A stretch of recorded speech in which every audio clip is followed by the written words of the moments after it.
Most millionaire advice online is completely wrong. And I don't mean slightly off, I mean fundamentally, dangerously wrong in ways that are actively keeping people broke. I spent years as a qualified accountant and investment banker watching people follow this advice and go nowhere. So in this video, I'm going to tear apart the three biggest myths about becoming a millionaire, show you why the obvious strategies almost never work, and then walk you through what actually does, including the specific steps I'd take today if I were starting from scratch. Myth number one, just invest in the stock market and wait. You've heard this one 1,000 times. Put £470 a month into an S&P 500 index fund, get your 8% average annual return, and boom, you're a millionaire. And you know what? The maths checks out. There's just one tiny problem. It takes 35 years. That's not a wealth building strategy. That's a retirement plan. And for most people watching this, waiting until your mid-60s to hit $1 million isn't exactly the dream. Now, I'm not saying don't invest in the stock market. I personally put a huge portion of what I make into it.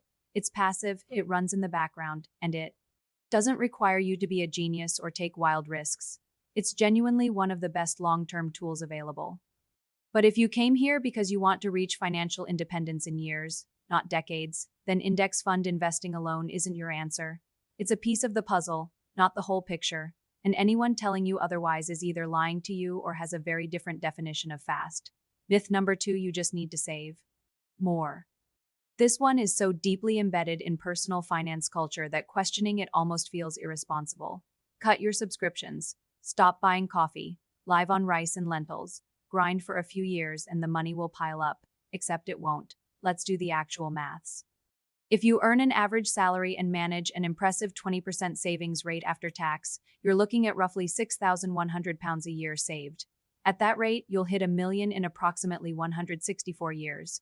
Even if you push that to an extreme 40% savings rate, meaning you're barely living, you're still 82 years away. Here's the problem nobody talks about. Saving has a hard ceiling. You can't cut your rent below zero. You can't stop eating. There is a floor to how low your expenses can go. But there is no ceiling on how much you can earn.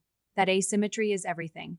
And yet the entire personal finance industry sends people in the wrong direction, obsessively cutting the right side of the equation while completely ignoring the left side. The real formula is wealth equals income expenses. Millionaires aren't just people who spend less. They're people who earn dramatically more. The frugality myth doesn't just slow you down, it keeps your attention locked on the wrong variable. Myth number three, work hard enough in your job and you'll get there. This one is the most emotionally appealing, which makes it the most dangerous. Let's say you're earning £50,000. You work hard, get promoted, and score a 15% raise. After 5 solid years, maybe you're on £80,000 to £100,000. That's genuinely great, but it's still not $1 million. And here's the brutal truth. In a job, someone else controls your pay. Your boss decides. HR decides. The company budget decides. You can work twice as hard, deliver twice the results, and still only get that percentage bump. The structure of employment is designed to cap your upside. That's not cynicism, it's just how the incentive system works. Companies extract value from employees in exchange for a predictable salary. That's the deal, and for stability and security. It's often a good deal. But if you want to compress decades into years, you need a completely different game. One where your output is directly tied to your reward. In almost every case, that means building something of your own. So WAJD actually works? The path to millionaire status realistically, in a short time frame, comes down to one thing: building scalable income. Not just more income, scalable income. Income that doesn't require more of your time every time it grows. This is where most entrepreneurs get stuck. They leave their job, start a business, and end up working longer hours for similar money because they've just created a job for themselves without the benefits. They're delivering the service, handling the clients, managing the admin, doing the marketing, chasing invoices. The business relies entirely on them, which means the income is still capped by their time. The shift that changes everything is moving from working in your business to working on it. That means building systems, not just doing tasks, creating processes that other people can follow, outsourcing the delivery so you're not the bottleneck, developing assets, digital products, content, memberships, templates that can generate revenue without requiring your direct involvement every time, and hiring, even if it starts with a single part-time freelancer, so you're building capacity instead of just trading hours. The steps I'd take starting from scratch. Step 1. Stop trying to optimize expenses and start building income. Not recklessly keep your costs lean, but direct your real energy toward increasing what comes in, not just decreasing what goes out. Step 2. Find your scalable vehicle. That might be a service-based business where you step back from delivery and manage a small team. It might be a digital product, a course, template, or membership that you sell repeatedly without rebuilding each time. It might be content that works while you sleep, attracting clients and opportunities in the background. Step 3. Build the systems before you feel ready. Most entrepreneurs wait until they're overwhelmed to systemize. By then, it's chaotic. Document your processes early.